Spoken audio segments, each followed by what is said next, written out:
Everyone knew him only as the Metal Detector Guy, the quiet mid-50s security guard who stood at the entrance to the American embassy. Every morning at precisely 7:30 a.m., he would arrive, meticulously put on his uniform, stand beside the metal detector, and politely greet visitors. Among the young diplomats, he was nicknamed Robotic Carter, a man who followed the same routine, moving with almost mechanical precision. No one had questioned his background.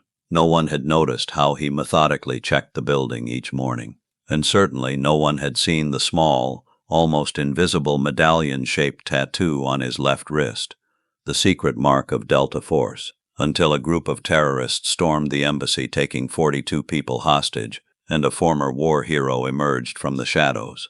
Welcome to Honor Stories. Before we begin this extraordinary true account, share in the comments which state you're watching from today. And if you believe stories of hidden heroes deserve to be remembered, subscribe and share this video. The American Embassy in Caracas is an impressive structure in Venezuela's restless capital, surrounded by high walls and tight security measures. Due to tense relations between the U.S. and Venezuela, embassy personnel always had to remain vigilant. Diplomats, staff, and hundreds of employees come and go through the corridors of this building every day. The embassy stood as both a symbol of American presence and a potential target in a politically volatile region. At the main security checkpoint, James Carter stood at his usual post. He was 54 years old, lean but fit, with sharp, alert eyes that seemed to notice everything despite his apparently casual demeanor. The fine lines on his weathered face spoke of years of experience, though no one had bothered to ask what kind. He had been working here for 5 years. His resume was simple: retired from the military, obtained a private security certification, had an impeccable record. The embassy staff saw him as reliable, predictable, and fundamentally ordinary. "Good morning, Mr. Carter," said Lisa Chen, a young diplomatic assistant, as she passed through the gate. "How's the weather today?" "Going to be a beautiful day, Miss Chen," said Carter, with his usual calm smile, expecting some rain in the afternoon. "Always the same answer," Lisa laughed, turning to her friend Mark. "I think Mr. Carter reads the same weather report every morning." Mark shrugged. "Maybe he's not even a real person," he joked. "Maybe he's an android created by the State Department, a humanoid security device." The two young diplomats walked away laughing, not realizing that Carter had heard everything. Carter continued to smile, his gaze never changing. Years ago he had learned to hide his emotions, to remain expressionless even in the most difficult situations. This skill had saved his life more than once. The young security guards often treated him disrespectfully. They would describe Carter as a fossil, outdated, or old school. They would snicker behind his back, sometimes even mock him to his face. Carter never seemed bothered. He simply continued his work with the same quiet efficiency that had become his trademark. "Hey, Carter," said a young security guard named Jason one day, "did you fight in World War II, or was it the Civil War?" The other guards laughed. Carter smiled slightly. "Neither World War II nor the Civil War, son. I'm just a retiree." "Sure you are," said Jason, rolling his eyes. "I guess this is the only job you know, right? Standing there and checking people. Can't be too hard." The new chief of security, Dawson, found Carter's habits strange. One morning he called him into his office. Dawson's office was filled with state-of-the-art equipment, screens on the wall, 3 computers on his desk, all representing a security system that, in Carter's view, missed the human element. "Carter, I've noticed your walk around the building every morning," said Dawson, leaning back in his chair. He was 35, newly arrived from a desk in Washington, with no military experience. "Yes, sir," said Carter, "just getting some fresh air." "And this takes exactly 1 hour. You follow the same route every time." "Habit, I guess," said Carter with a shrug. "Well, I don't want you making people nervous," said Dawson. "Maybe you could shorten these walks. Besides, we have new technologies now. Sensors, cameras, motion detectors. We don't need your old-fashioned methods." "Of course, sir," Carter said politely. "I appreciate the technology, but sometimes the human eye matters too." Dawson sighed impatiently. "Look, Carter, you're a good employee, just a bit old-fashioned. You need to adapt to the new world.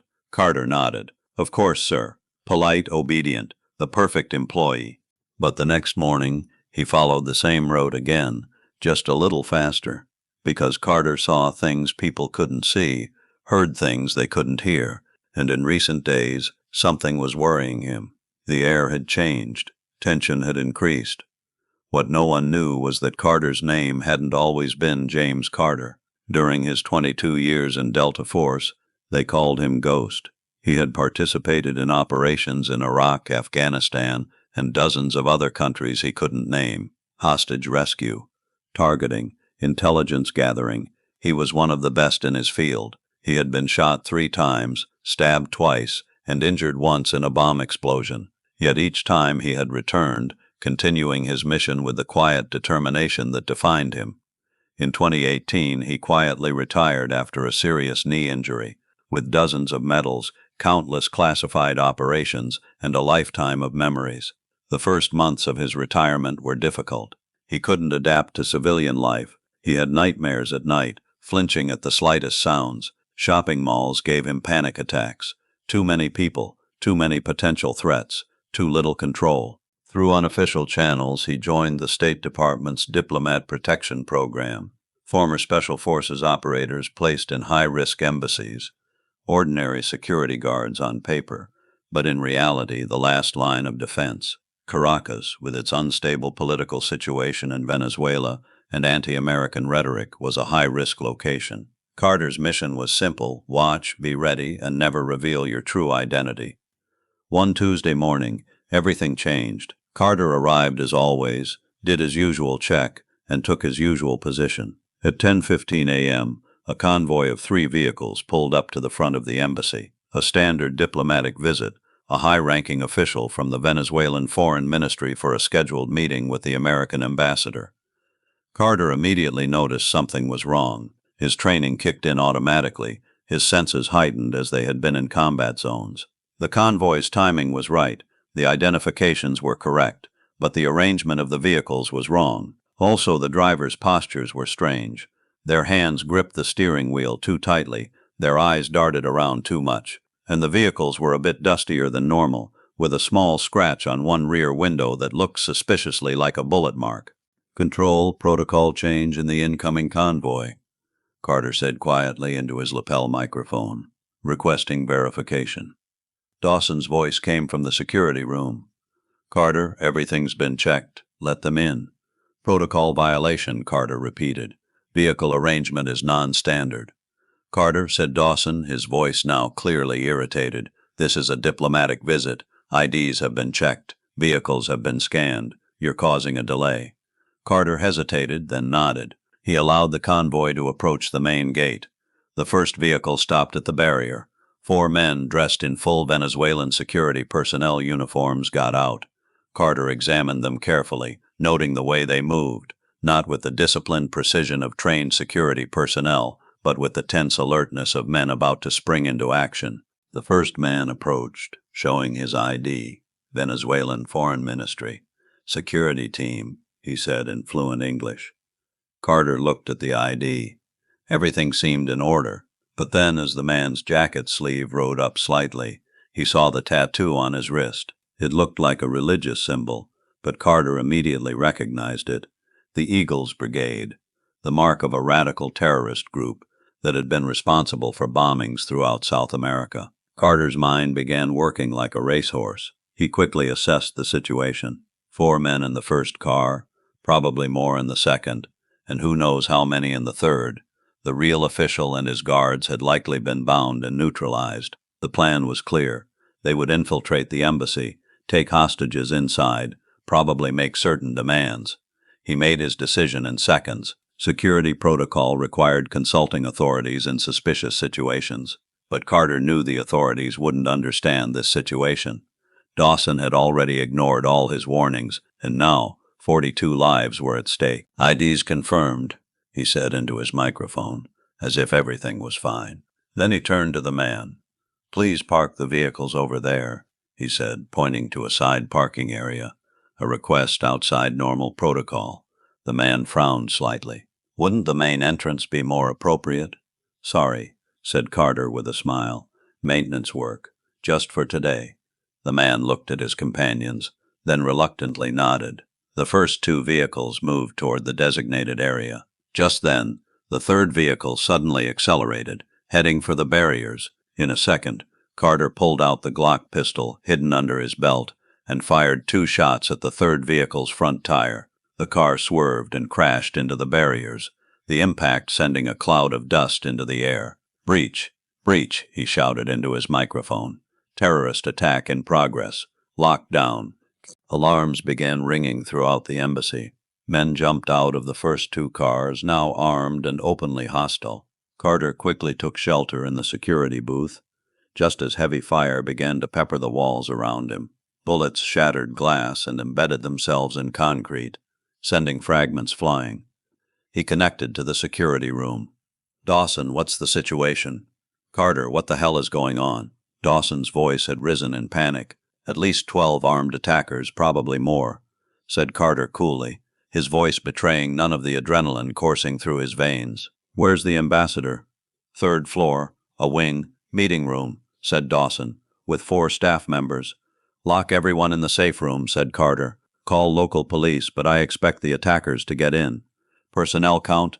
"There are 42 people in the building today," said Dawson. "Carter, you're just a security guard. What are you going to do?" "Give me the code to the weapons locker," Carter said, his tone leaving no room for argument. Dawson hesitated. "Carter, you're just a retired soldier. These are professional terrorists. I can't open the weapons locker." "Protocol," Dawson said. Carter, his voice now different, deeper, more authoritative, the voice of a man who had commanded elite teams in the world's most dangerous places. "If you give me that code, maybe everyone survives. If you don't, you'll be the first to die." 624839, he said in a shaky voice. Within a minute, Carter had armed himself. His pistol, an M4 rifle, 2 hand grenades, and a knife, tools he had hoped never to use again, but which felt as familiar in his hands as old friends. He changed clothes, now dressed entirely in black, his face concealed. His movements were quick, efficient, the product of thousands of hours of training and real-world experience. Outside, the attackers were charging the main entrance. Explosion sounds came from inside. They were blowing up the door. "Time to take position," Carter murmured to himself. He checked his weapon and plunged into the dark corridor, moving with the silent grace that had earned him his code name. Dawson and the other security personnel were locked in the security room, watching the events unfold on cameras. The main entrance door exploded and armed men rushed in, their weapons raised, their movements coordinated. "God," Dawson whispered, "we're all going to die." In the image on the monitor, the attackers were advancing systematically. Then there was movement at the edge of the screen, a shadow gliding like a ghost. "Who's that?" said one of the security officers, pointing at a barely perceptible movement in the corner of the frame. Dawson leaned forward. "I think that's Carter." On the screen, Carter was slipping behind the attackers. Then he moved with incredible speed. He silently neutralized the first man. A professional chokehold, quick and deadly. He dragged the man to a corner and took his weapon, all in one fluid motion that spoke of years of practice. "Who is this guy?" Dawson whispered, his eyes wide with disbelief. Carter remembered the first lesson from deltaforce's breacher training. Seize the advantage. Never relinquish initiative. The attackers were spreading throughout the embassy. 5 people in the main lobby, others in the corridors. The first group would likely gather hostages, while the second secured the building. Carter knew he needed to hit them where they were most vulnerable, their command structure. Every terrorist group had a leader. Find that leader, take him out, and chaos ensues. It was a principle he had applied in operations from Mogadishu to Kandahar, and it had never failed him. Moving like a shadow, he maintained his position close to the lobby. He listened to the attackers' radio conversations. They were speaking Spanish. Carter understood. He could speak 4 different languages, learned during his missions. They kept mentioning one name, Ramirez. "Leader identified," Carter murmured, mentally marking his primary target. Within 2 minutes, by watching the movement in the lobby, he had spotted Ramirez, middle-aged, with a sharp gaze, moving more calmly than the others. His radio was constantly active, giving orders. Carter recognized the type, a man used to command, likely former military, possibly with special training. Carter continued to glide through the building in search of his prey, moving like a shadow. Within the first 9 minutes, he had neutralized 4 more attackers, each silently, quickly, professionally. He moved through the building like water, using every shadow, every corner, every blind spot to his advantage. The attackers soon realized something was wrong. Panic had begun on the radios. "Miguel isn't responding. We can't find Carlos. Someone's hunting us." The fear in their voices was palpable. Fear was a weapon Carter knew, often more effective than bullets. Carter watched from an air vent panel above. 11 men, all armed but now anxious and tense. He quickly determined his plan in his mind, then acted with the decisiveness that had kept him alive through countless operations. The first hand grenade was perfectly thrown, landing right in the middle of the group. Explosion and smoke filled the room. Immediately after, Carter jumped down from the panel, pointing his M4 at predetermined targets. 4 attackers fell in the first salvo, his shots placed with surgical precision. Chaos had begun. The attackers were firing blindly, shouting to each other, their coordination shattered. Carter moved quickly and methodically, neutralizing them one by one, every movement economical, every shot deliberate.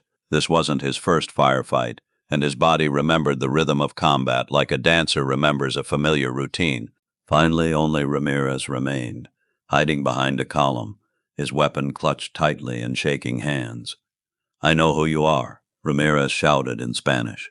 "I know you, American. You're a ghost." Carter approached slowly, his weapon ready. "Wrong," he said, in the same language. "I'm just a security guard." With a sudden movement, Ramirez fired, but Carter was faster. A single shot, clean and precise. Ramirez fell to the ground, his eyes wide with surprise in his final moment. The building was secure. 17 minutes. In total, Carter had killed 12 terrorists and wounded 3 in 17 minutes. Local police and special forces hadn't even arrived yet. What would have been a complex, hours-long operation for a tactical team, Carter had accomplished alone, with minimal collateral damage. When Dawson and the security team emerged from the security room, they were no longer facing the quiet, ordinary security guard they knew. Instead, they saw the final traces of a war machine in motion, calm, controlled, and deadly effective. The contrast between the Carter they thought they knew and the man standing before them couldn't have been more stark. Who are you?" asked Dawson, his eyes wide with shock. Carter lowered his weapon and revealed his face. "Like I said, I'm James Carter, security guard." But no one believed that anymore. The humble metal detector guy had vanished, replaced by a legend they hadn't known was walking among them. The ambassador wanted to see him personally. "Mr. Carter," said the ambassador in his private office with the doors closed, "or should I call you Major Carter? Or perhaps by your code name, Ghost?" Carter didn't react.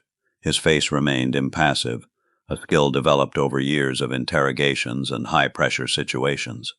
"You saved 42 lives today," said the ambassador, "but there's nothing about you in my security file.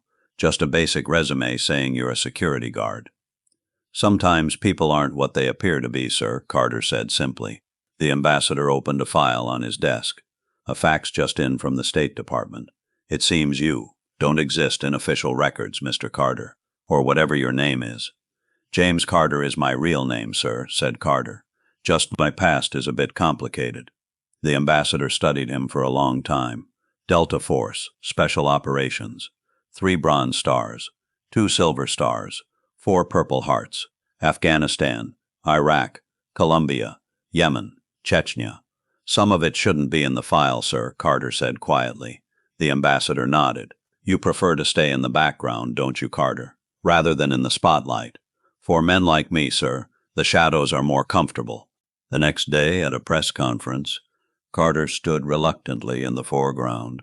He was wearing his plain security uniform, his posture as upright as always, but he looked uncomfortable. Cameras were filming him from every angle, flashes were going off. This was a man who had spent his career avoiding being photographed, and now his face would be on front pages around the world.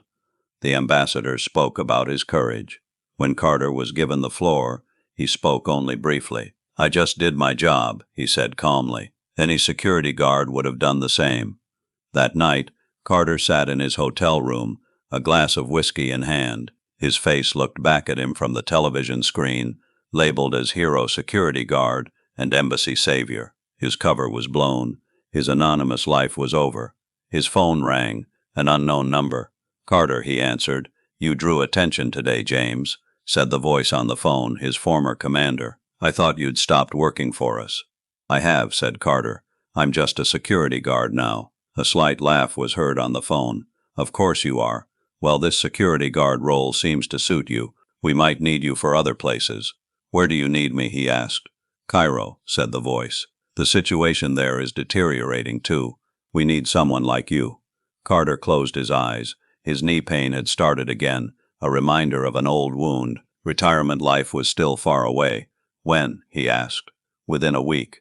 New identity, new resume, as usual." "Understood," said Carter. "I'll be there." A week later, James Carter left Caracas. According to official records, he had resigned due to a family emergency. A new security guard replaced him. Jason, the young guard who had mocked him, now looked at older colleagues with a new respect, wondering what hidden pasts they might carry. 2 weeks later, a new security guard started working at the American Embassy in Cairo.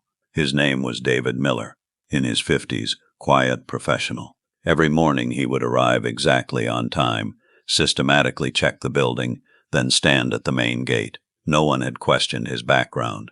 No one had noticed the faded, almost invisible tattoo on his left wrist.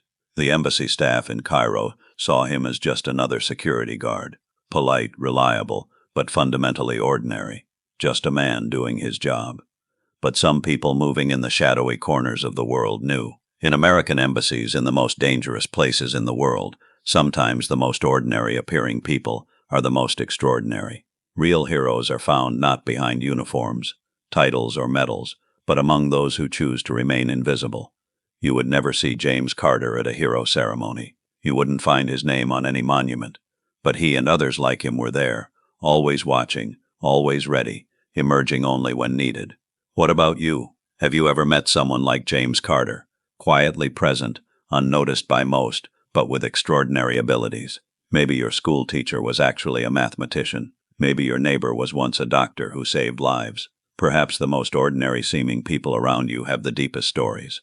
At Honor Stories, we believe that true heroes are rarely those seeking applause, but those quietly doing their duty, defined not by what they do, but by who they are. Maybe the next hero is an ordinary-looking person standing next to you, or maybe that hero is you, yet to be discovered. Don't forget to subscribe, like, and share this video, and we'll see you in the next heroic story.